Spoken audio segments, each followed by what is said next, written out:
Hey everybody, this is Joe here in Houston. Well, you can see that we did not escape the damage from the gigantic windstorm that Houston had last week. And so we had already lost half the tree just about a month ago.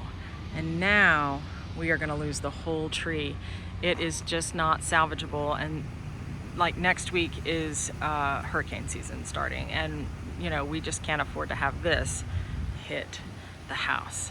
And so you will be seeing in the fall all the excitement that is going to take place when I tear all of this non-native ground cover out and start again with this, with full sun, and so I will have free reign.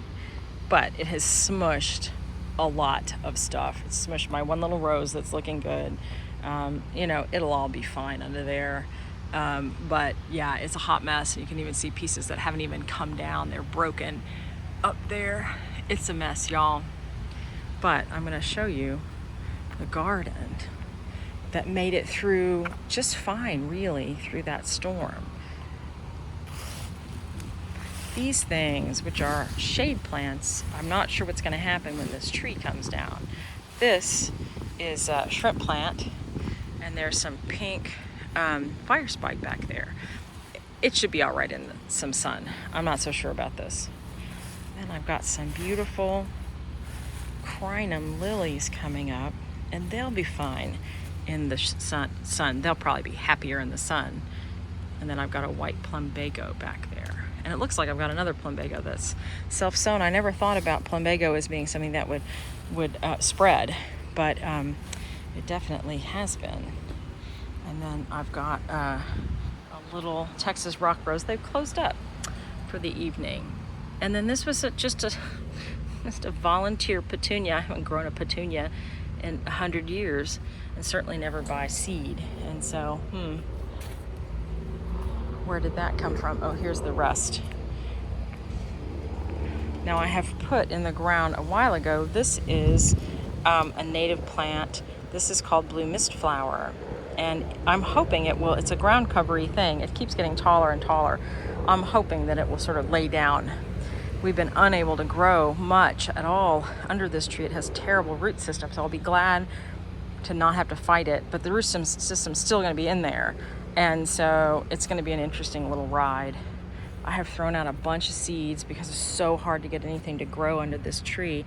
So I've got some coral nymph salvia, and I have like a couple of decent looking roses, and that's about it. And then I have this beautiful purple salvia, no idea of the name of it.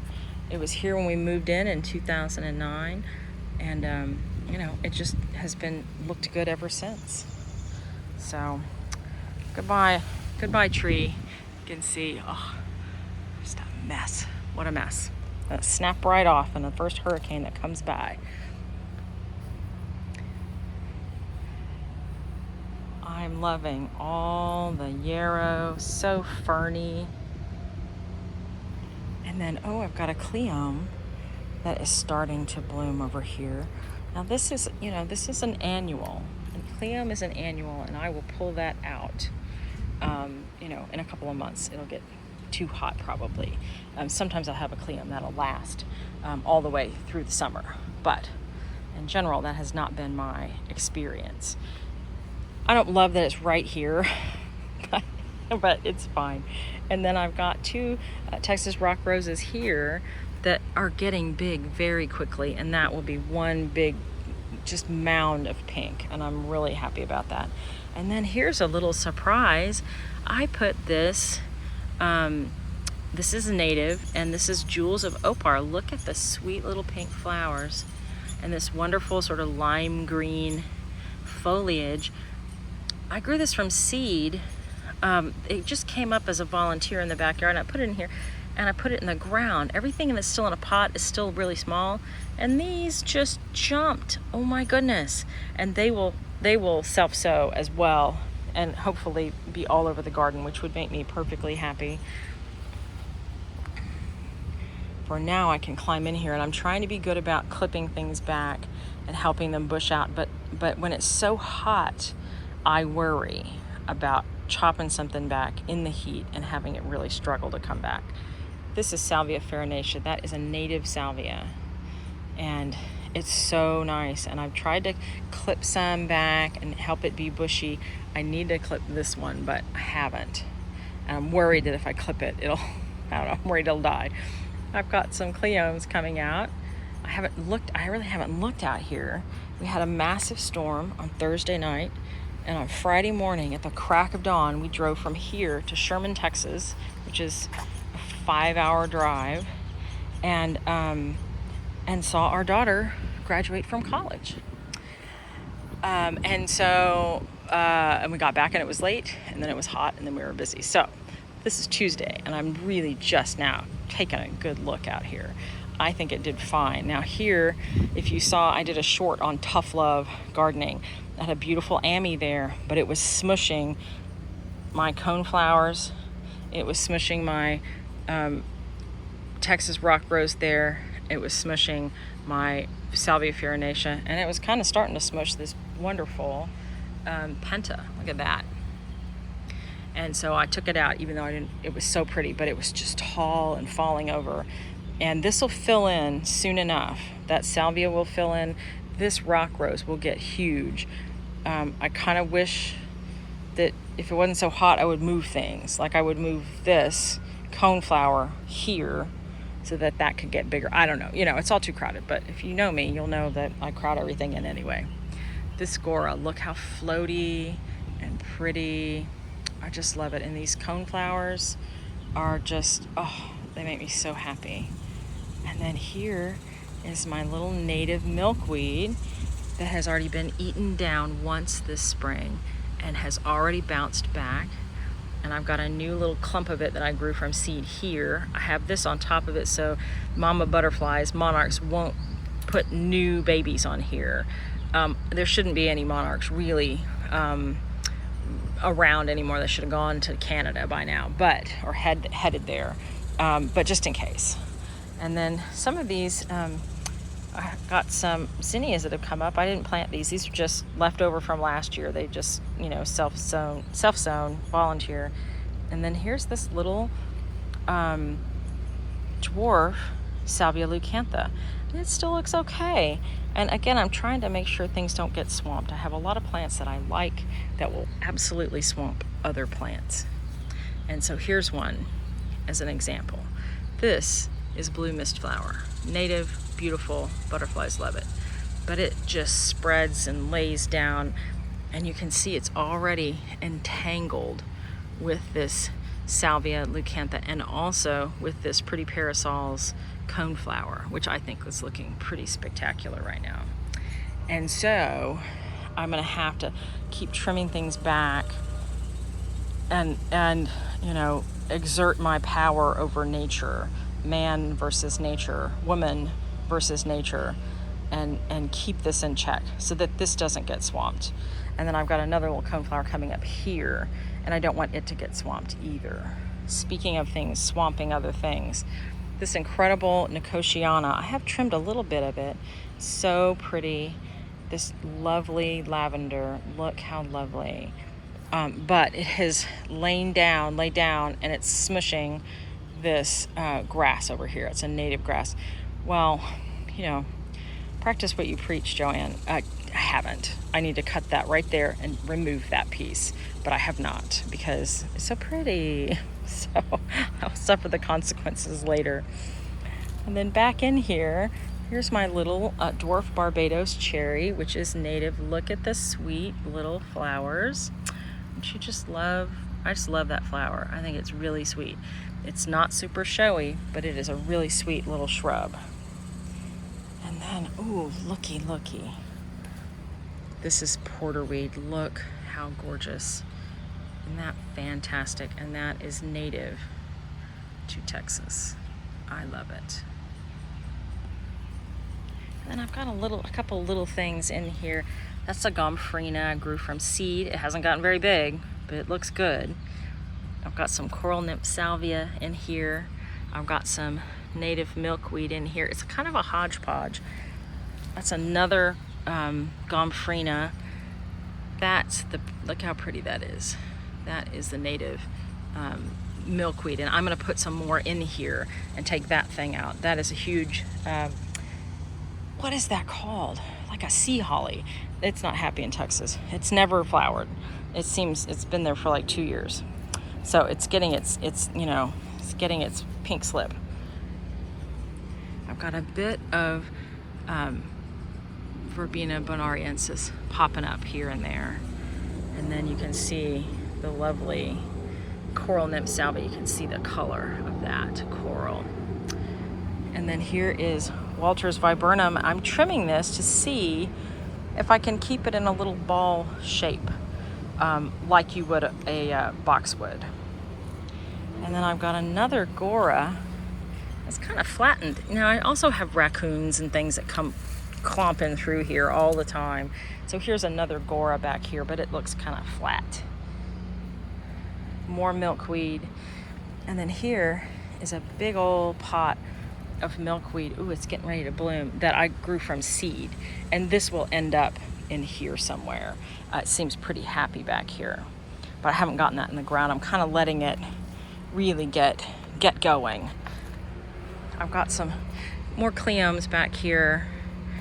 This is another gomphrena from seed. It hasn't done much, but it would be great if it was a big puff of pink in the back, because I can see it from the front. When you go in the front door, I want this to be pretty, even though it's back here and people wouldn't see it. Nobody'd see it from the street. It would be nice to have a big fluff of pink back here that when you walk up the front door, it would be there.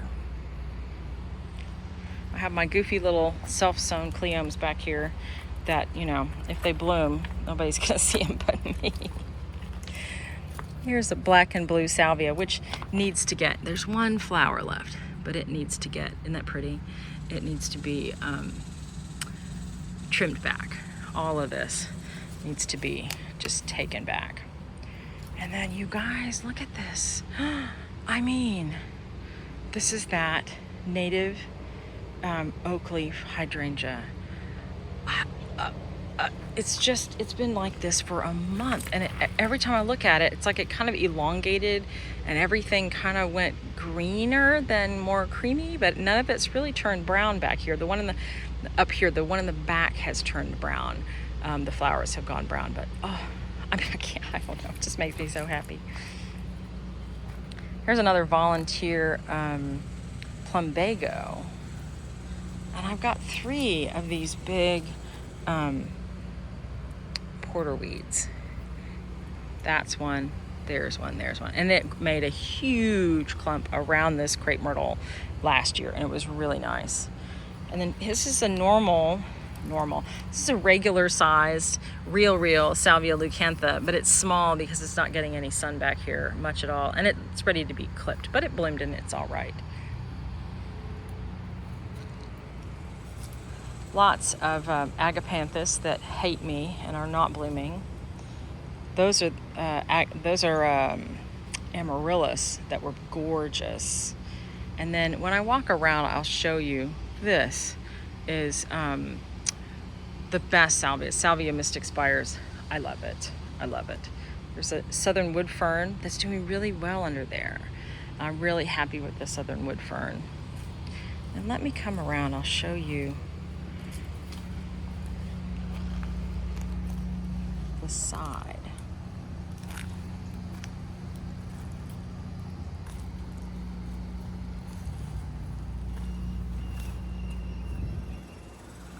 Oh, and this is a little native. This is loosestrife. This is native Texas. Look at that. Oh, isn't it sweet and feathery?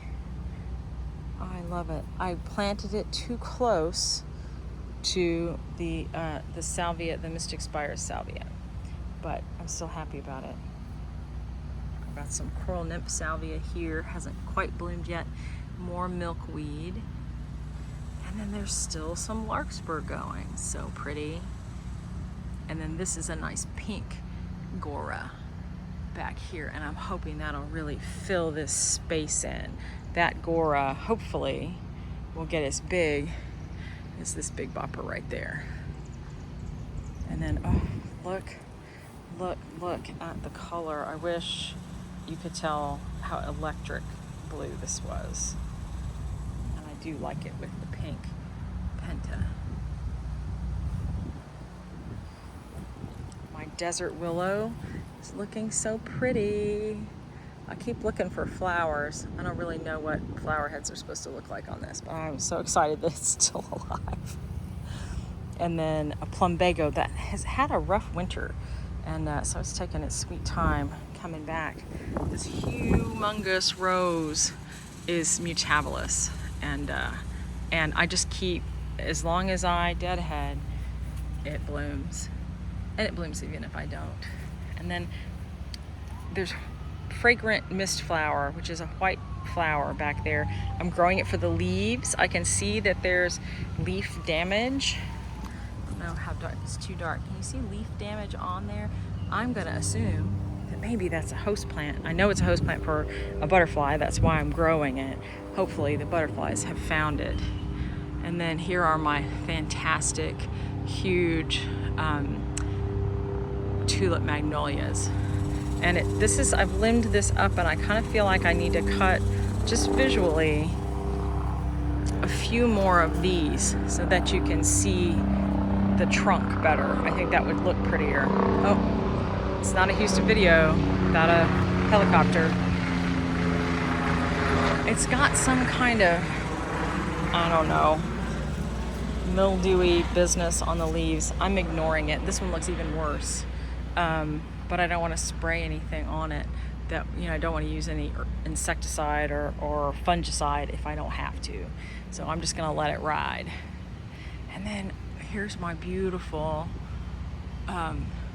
wax myrtle. Holy moly, it's gotten so big. I can't even believe how big it's gotten. I'm in love with it. And then, ooh, peppers. This is the first pepper I've noticed on this one. Look at that. I think that's a banana pepper. Look how cute. And I've already cut a whole bowl of peppers last week. There's some more. Oh my goodness. Look at that. And I got jalapenos. I've already cut all the jalapenos off of that. This is a self-sown.